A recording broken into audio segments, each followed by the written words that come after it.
Hi there, welcome to the video where I respond and look at the notes that I've made on this article around reflexive thematic analysis, the what, why, and how.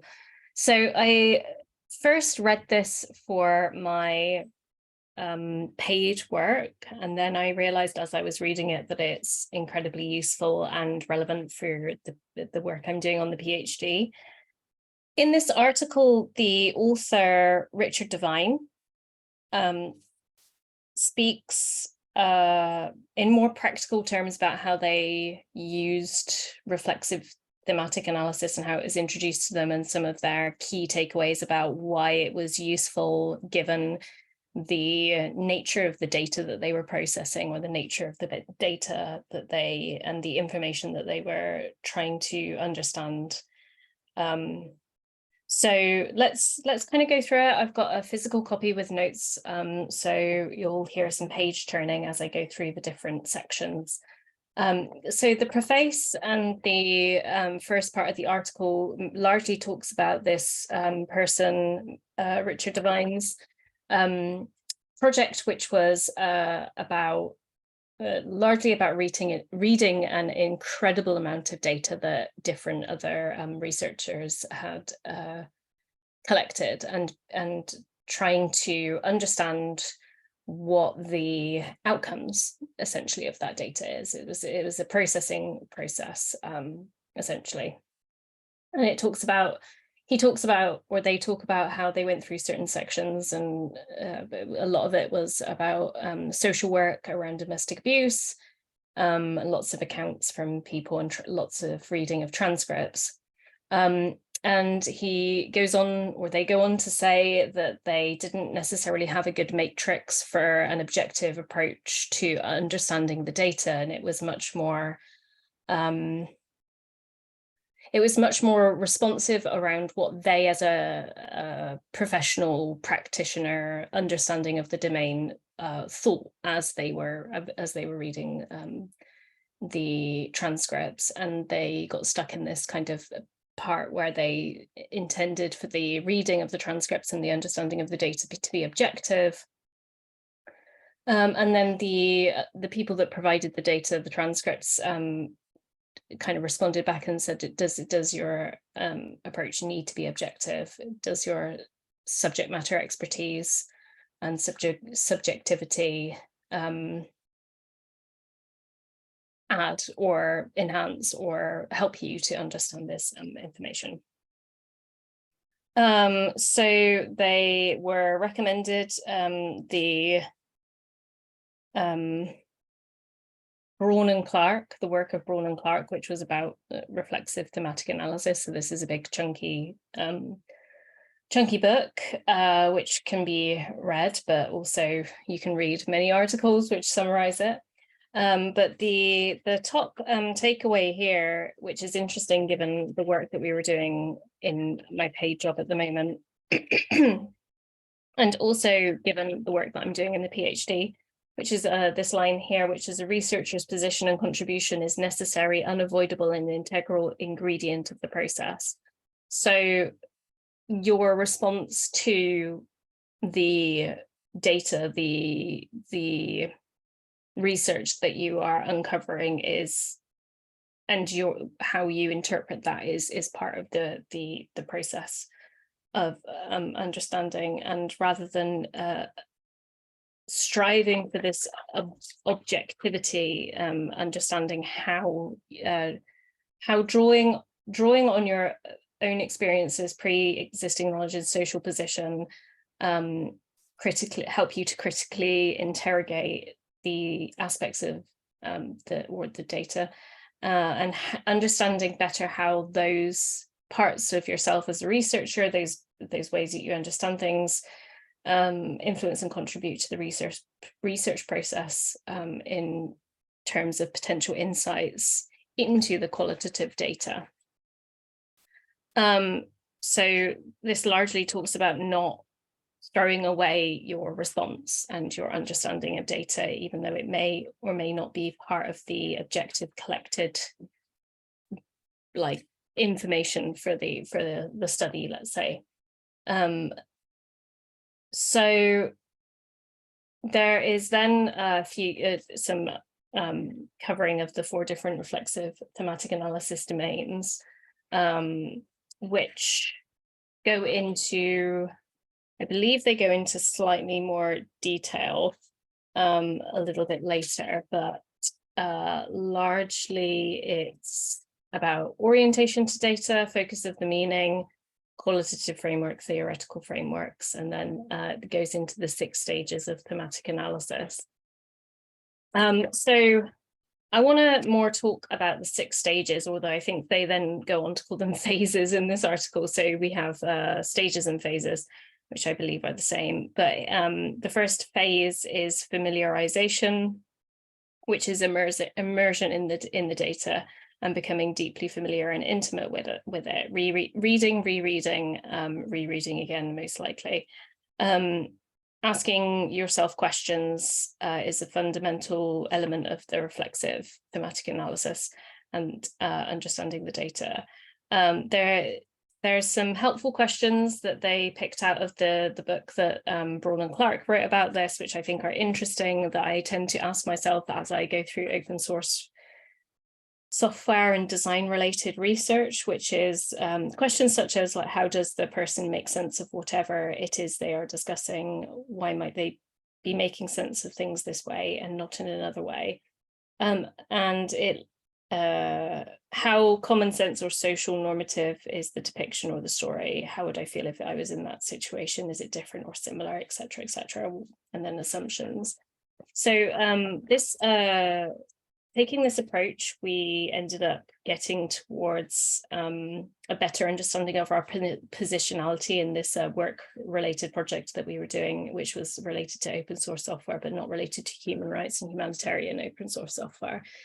But it did make me think about what the positionality of my work in my PhD will be, given my experiences within open source, and how positionality really plays a huge part in your experience of open source and your understanding of different. I think one of the things that I found really interesting about this work project was there is a lot of gap filling depending on your experiences within the open source software kind of community at large. There's a lot of gap filling that you end up doing when you speak to people about specific kind of topics. So if you ask them about sustainability or funding or any kind of a hot topic around open source, there'll be certain things that, unless you understand the context or have some contextual understanding of it, of what they're talking about, it might the unfiltered, let's say, data from the research subject the meaning may be lost on people without that subjective knowledge. We then go into the coding phase, which I've highlighted quite a lot of, mostly because coding is always a really tricky part of the process, and this is kind of, I think, where the author of this article came across like the tricky part of trying to remain objective. Coding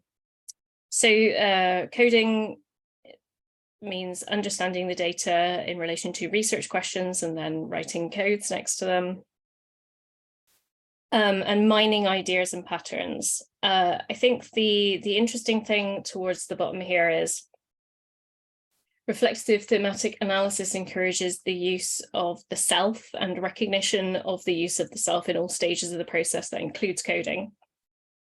Coding is shaped by the subjectivity and the position of the researcher, and is in fact greatly enhanced by this. So I think what I was just mentioning before we went into this quote is that there can be some cultural or process-wise or project-wise, there can be all manner of different things that if you have an experience of that within open source yourself, then you can better understand information that research participants are giving you, and you can probe questions, which is something that I often do. making sure that you're aware of the subjective position as well is obviously really important, because otherwise you then are clearly without a process biasing data towards your own interpretation. I think this is a part that I found really interesting because there's a section here which says this technique can prevent glazing over, which can easily happen when looking at data repeatedly. And I think that after you read and reread information about things, if you're not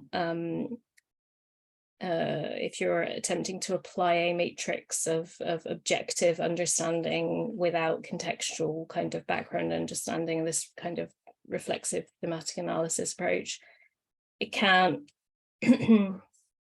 yeah, it can get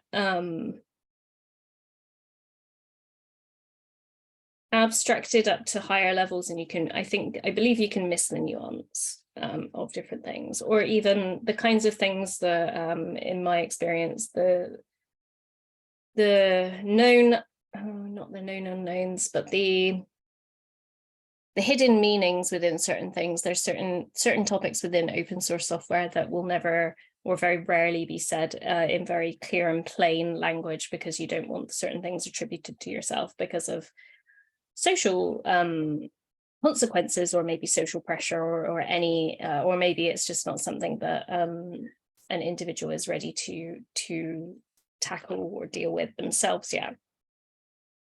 There's then a section about generating initial themes, which I found actually really interesting, because I learned something new and something quite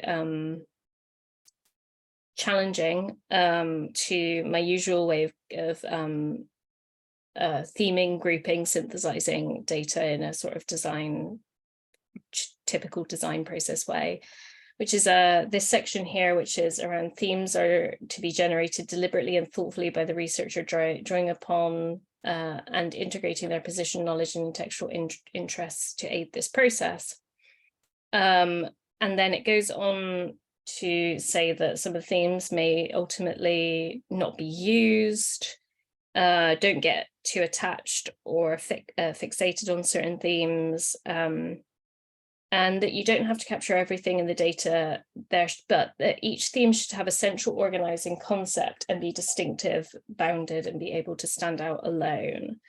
And I think that the thing that was interesting is my typical way of doing, oh, and then there was this section about like in 8,000 words, 2 to 6 themes will suffice.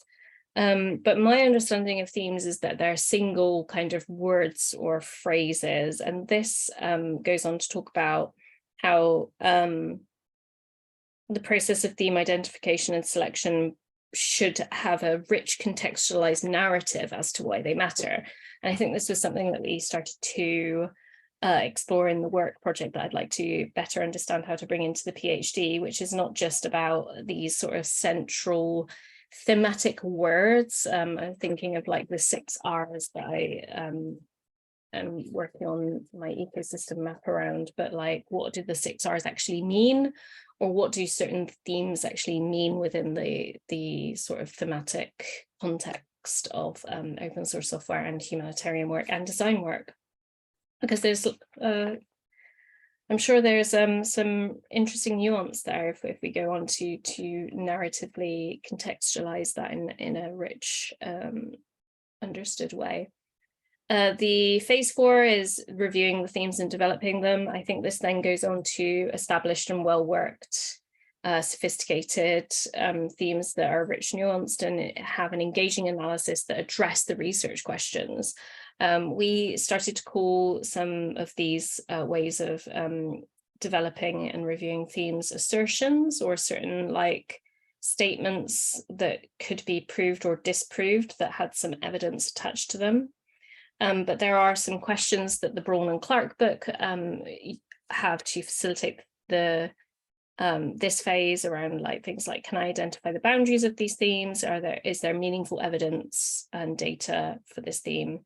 Does it feel too diverse or wide-ranging, etc., etc. And we ended up in this work with quite a lot of diverse and wide-ranging themes before we actually circled back on a more thematic, reflexive thematic analysis approach to understanding the data. There's then the refining, defining, and naming themes, which is typically, I think this is usually the stage that I just jumped to, and I think that this is something that's kind of typical. And this is an abstract of a theme, so an organizing principle. So this is possibly like single words that's better help to better summarize a particular narrative theme or an assertion. You could kind of call it an assertion, as we did in our work. But that there is another sort of reminder that the Braun and Clark folks advocate avoiding one-word theme names because they capture a topic, but it's insufficient in capturing a full meaning. So still staying away from those single word, broad, interpretive ways of describing themes. And then there's something which I love to see, which is telling a story about the adventure. So understanding and making an argument and writing a rich tapestry of understanding that we and others are collectively working on. So about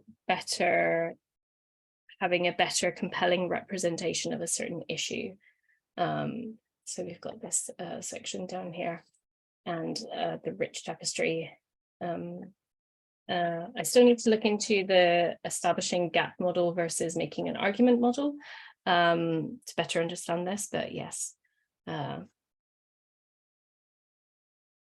But there's another section that I also just highlighted because I think that this is a trap that can also very easily be fallen into, which is under the writing about themes section, which is just avoid repeating extracts and paraphrasing data. Yes, and then as we come to the end of the article, we talk a little bit about conclusions and how it's the so what of your story. And I remember being particularly drawn to number 3 and number 5, which is conclusions about methodology. So I think that this is a really tricky thing for the PhD is methodology. What does the method reveal about the utility of the method to examine the issues in the study, and what effect did the methodology have on finding the meaning from the data? And I think that this is something that I need to work on for the PhD. So how does the methodology better, or how does it affect the issues in the study? And I think that this is the one, number 5 is the one that I often fixate on a little bit because I've come from practice, which is what are the implications, if any, for how the findings should or could inform or alter practice. And I think that this is largely what I actually want to focus on for the PhD, in the sense that ultimately, once I better understand how design is currently done and understood in humanitarian human rights open source software, from what I learn and what I observe and how I interpret and understand the practices that are being done, and also the practices that are not being done, that are being done in other kinds of similar or not at all similar domains, depending on like the narrowing down of different domains, is what could alter practice potentially for what I am going to broadly describe as for the better. But that is very quickly the article around thematic analysis. I do think that it seems like reading the entire text would probably be useful, or at least sections of the text, but yes, there we go.